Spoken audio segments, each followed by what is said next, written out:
Game episode 8 Rane से मिला सिरदर्द। राणे और अक्षय दोनों कार में बैठ गए। कार में बैठते ही राणे ने कहा, सर सीट बेल्ट लगा लीजिए क्योंकि मैं नहीं चाहता कि आपको कुछ भी हो। मेरी ड्राइविंग यहाँ सबसे मशहूर है। कमिश्नर सर ने मेरी ड्यूटी आपके साथ लगाई है तो आप समझ ही सकते हैं कि मैं कितना काबिल हूँ।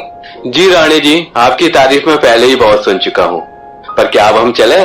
अभी हमें बहुत काम करना है। जी हाँ बिल्कुल, बातें तो हम कार के चलाते वक्त भी कर सकते हैं। इतना कहकर वो अपनी कार को चलाने लगता है और पूरे रास्ते अपनी बात कहते हुए सफर को जारी रखता है। राणे के नॉन स्टॉप बोलने और उसकी तीखी औरतों जैसी आवाज अक्षय को बहुत परेशान कर रही थी। अक्षय के सर में दर्द होने लगा, पर राणे पूरे रास्ते में एक बार भी चुप नहीं हुआ।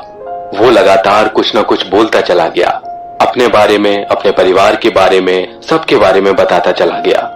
ये छोटा सा सफर दिल्ली से मुंबई आने से भी बड़ा था अक्षय के लिए। अक्षय अब राणे को किस तरह शांत होने के लिए कहे, उन्हें समझ ही नहीं आ रहा था। उधर मिष्टी अपने घर में काफी परेशान थी। मिष्टी जल्दी से रेडी हुई और अपने छोटे से बैग को लेकर नीचे पहुंची। आना ने मिष्टी से कहा, बेबी आप कहाँ जा रही हैं? आपकी तबीयत ठीक नहीं है तो मैं डॉक्टर को यहीं फोन करके बुला लूं? नहीं आना, अब मैं ठीक हूँ। मैं रोहन के घर जा रही हूँ, डैड आए तो उन्हें बोल देना। हाँ, हो सकता है मुझे आने में थोड़ी देर हो जाए। ठीक है बेबी, आप अपना ध्यान रखिएगा। हाँ ना, तुम मेरी चिंता मत करो। इतना बोलकर वो अपनी कार को लेकर वहां से चली गई। और वहां अब तक राणे और अक्षय दोनों उस स्पॉट पर पहुंच चुके थे। कार से उतरने के बाद अक्षय ने वहां चारों ओर नजर घुमाई। राणे जल्दी से कार को साइड में लगाकर उतरा और अपनी पैंट पर लगे बेल्ट को पकड़कर भागते हुए अक्षय तक पहुंचा। राणे ने कहा, हाँ सॉरी सर, मेरी वजह से आपको डर लगा होगा। इस बात को सुनकर अक्षय थोड़ा हैरान हुए और बोले, डर? पर मुझे डर क्यों लगेगा? अरे सर वो कार तेज चलाकर लाया था ना इसलिए। इस बात को सुनकर अक्षय को याद आने लगा कि वो सफर जिसे उन्होंने अभी कुछ देर पहले ही पूरा किया था, रास्ते में आ रही बाइक भी उनकी कार से तेज थी और वो उन्हें बहुत ही आसानी से पीछे छोड़कर जा रही थी। इस बात को याद करके उन्हें हंसी आ गई, पर उन्होंने अपने आप को संभाला और कहा, हाँ वो तो मैं भूल ही गया। राणे प्लीज अब से तुम कार को धीरे चलाना। इतनी तेज चलाकर तो तुमने मुझे डरा ही दिया। अब तुमने अगर कभी इस तरह की कार चलाई ना तो मैं कमिश्नर सर से तुम्हारी शिकायत कर दूंगा। अरे नहीं सर, नहीं ऐसा मत करना।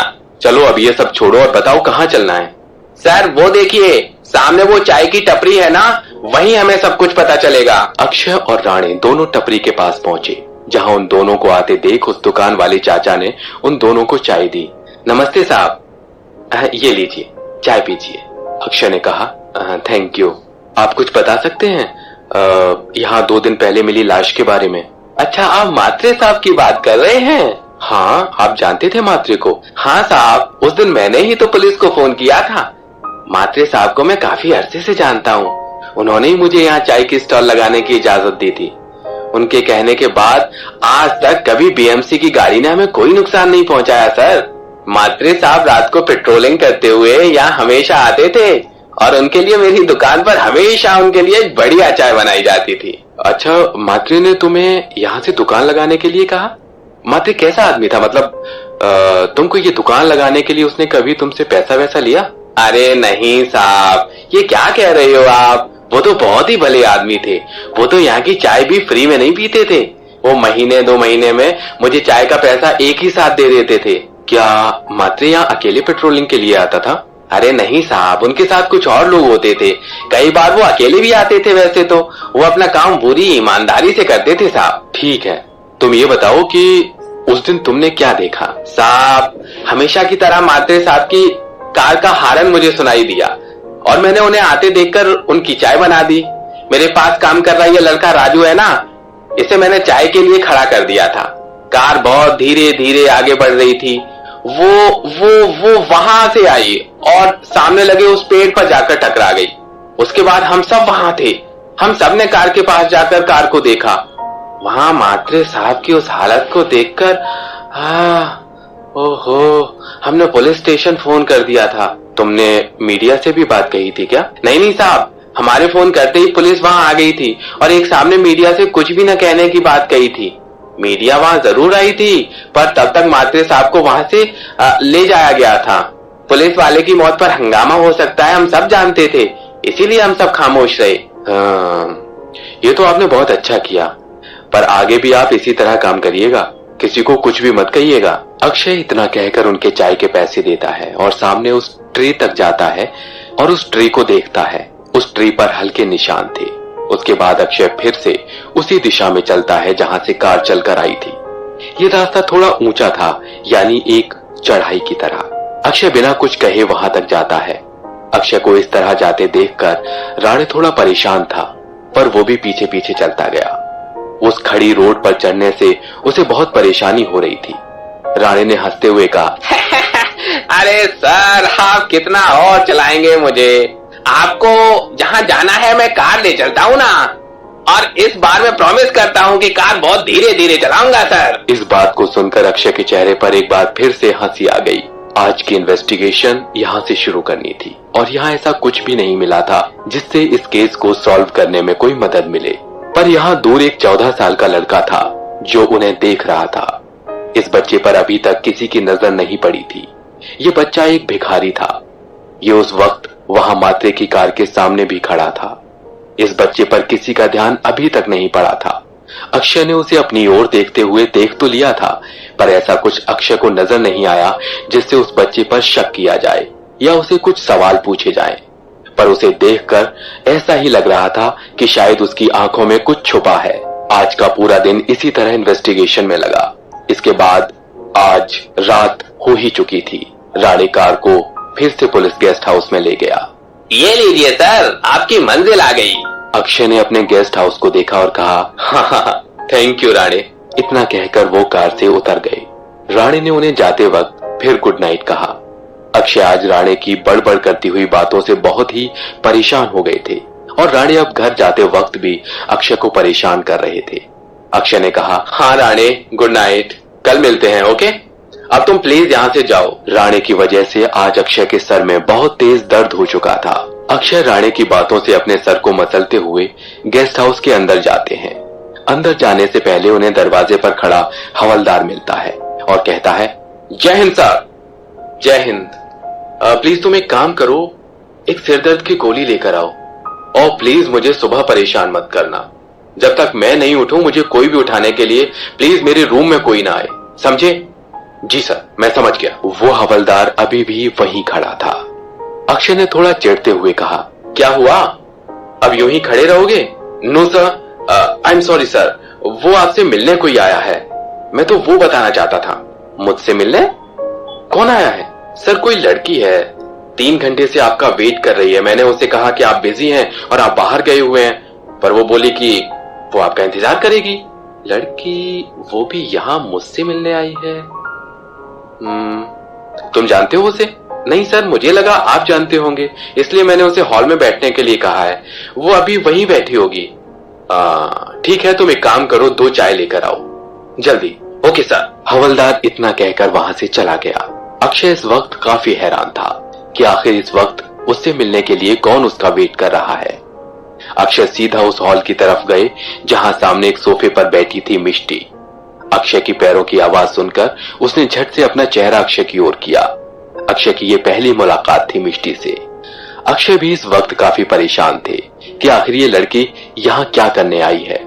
मिष्टी को देखकर उसकी एज का अंदाजा भी अक्षय ने लगा ही लिया था। अक्षय मिष्टी की ओर बढ़े। अक्षय को आता देखकर मिष्टी अपनी सीट से खड़ी हो गई। मिष्टी ने कहा, आई एम सॉरी सर, मैं आपको इस वक्त परेशान कर रही हूँ। कोई बात नहीं, तुम आराम से बैठो। इतने में हवलदार चाय लेकर वहां आ गया। सर, चाय? हाँ, लाओ, मुझे इधर दे दो। अक्षय ने वो चाय की प्लेट अपने हाथ में ली।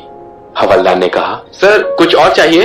नहीं, तुम जाओ, मैं तुम्हें बुलाता हूँ। Okay sir. इतना कहकर वो हवलदार वहां से चला गया। अक्षय ने चाय की ट्रे से कप को उठाकर मिष्टी की ओर किया। मिष्टी ने चाय के कप को अपने हाथ में लिया और कहा, thank you. It's okay. Akshay भी चाय के कप को पकड़कर सामने वाली चेयर पर बैठ गए। अक्षय ने चाय का सिप लेते हुए कहा, तुम्हारा नाम क्या है? सर, मेरा नाम मिष्टी है और मैं यहाँ मुंबई ईस्ट में रहती हूँ। तो तुम यहाँ इतनी दूर मुझसे मिलने आई हो? जी सर। तुम जानती भी हो मुझे?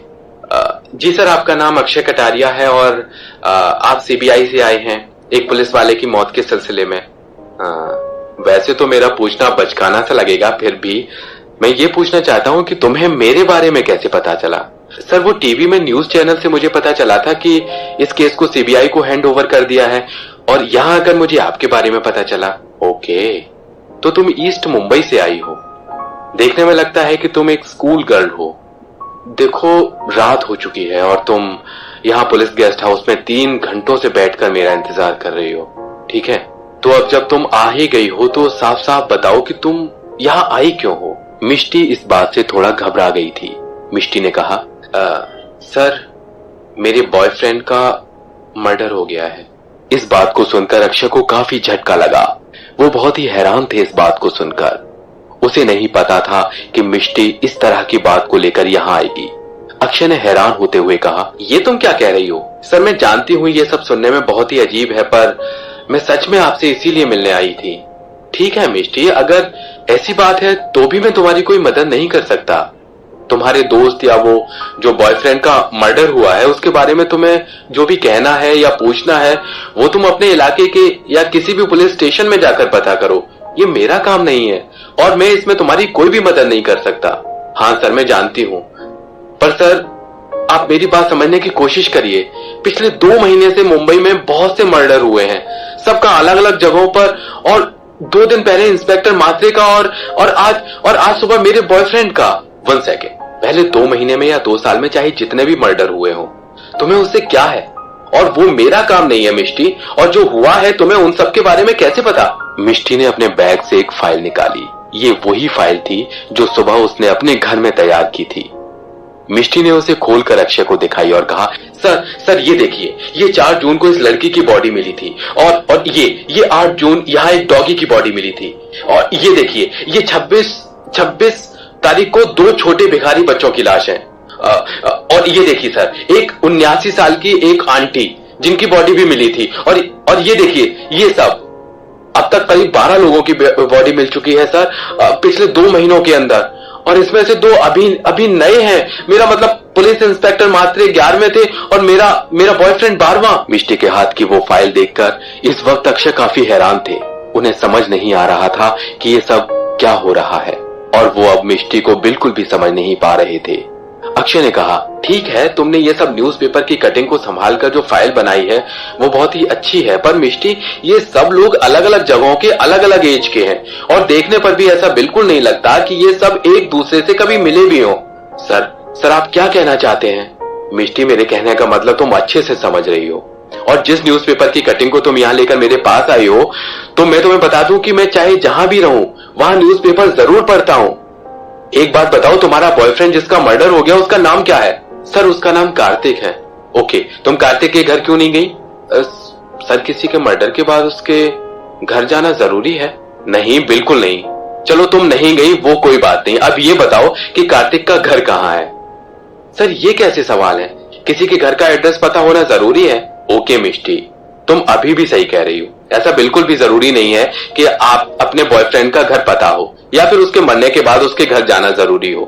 ठीक है, मैं ये सब संभाल लूंगा, तुम मुझे कार्तिक का नंबर दो। इस बात को सुनकर मिष्टी के चेहरे पर बहुत ही अजीब भाव आ गए थे। मिष्टी ने कहा, मुझे लगता है सर आपको मेरी किसी भी बात पर कोई भरोसा नहीं है। नहीं, मैंने ऐसा कब कहा? एक लड़की जो अपने बॉयफ्रेंड के मर्डर की बात को यहाँ सीबीआई अफसर तक लेकर आई है, वो अपने इलाके के पुलिस स्टेशन नहीं गई, उसे अपने बॉयफ्रेंड के घर का एड्रेस नहीं मालूम, और तो और उसका नंबर भी नहीं मालूम, और तुम्हें लगता है इन सब बातों के बाद भी किसी को तुम्हारी बातों पर बिलीव होना चाहिए? Do you think now that I am right?